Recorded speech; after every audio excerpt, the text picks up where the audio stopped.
In my experience, I've seen so many business owners that start, the beautiful pursuit of entrepreneurship, which is great. However, as statistics show, most businesses end up failing. And it's horrible. As an entrepreneur myself, we only want to see fellow entrepreneurs succeed.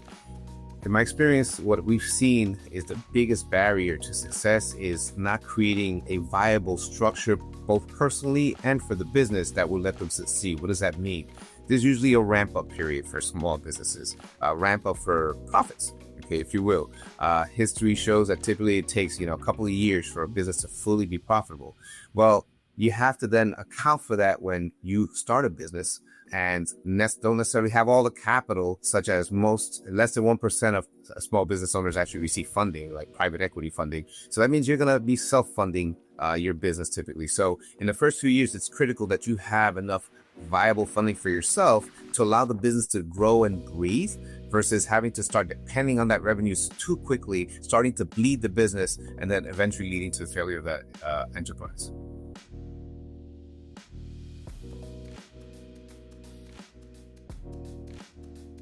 I think it's critical for any entrepreneur to have a business plan. And I know that can be a taboo word for some, because historically, this business plan was this big 50-page document, 100-page document that I've seen sit on a shelf after it's done. And that's nice, but something more practical. Okay, there's tools, there's a one-page business plan, different resources online that you can look at now that you can actually plan for emergencies. That's called risk management, okay? But then plan for contingencies and for growth and development, okay? So a business plan will be the tool that you can use to make decisions on any of those paths, depending on what the challenges you face as an entrepreneur. And you will face challenges, okay? Now, it isn't that predictable, or else everybody be doing it, right? So a business plan that's very well thought out and revisited.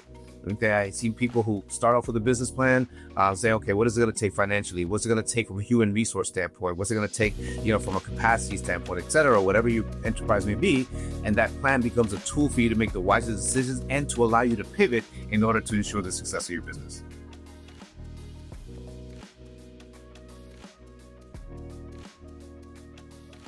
So your business plan is critical because this is a tool that you're going to use to make decisions once you launch the business, okay, and to maintain the business running and growing in the right direction. However, as I mentioned earlier, many people start without the viability from a circumstantial perspective to be able to make sure that it's a long-term profitable prospect, not just for the business, but for them personally. So a personal financial plan, I think, is critical for any entrepreneur before they launch a business, because a personal financial plan tells you where are you today, okay, and what is your capacity to take on additional risk, such as entrepreneurship, both from a time capacity, from a financial capacity. Do you have emergency reserves for yourself? And then can you grow enough funding to have an emergency fund for the business for those situations that are unforeseen when you start enterprise? So I think they go hand in hand. A business plan and a personal financial plan should both be done before you launch any enterprise to ensure or to increase the probability of success for an enterprise.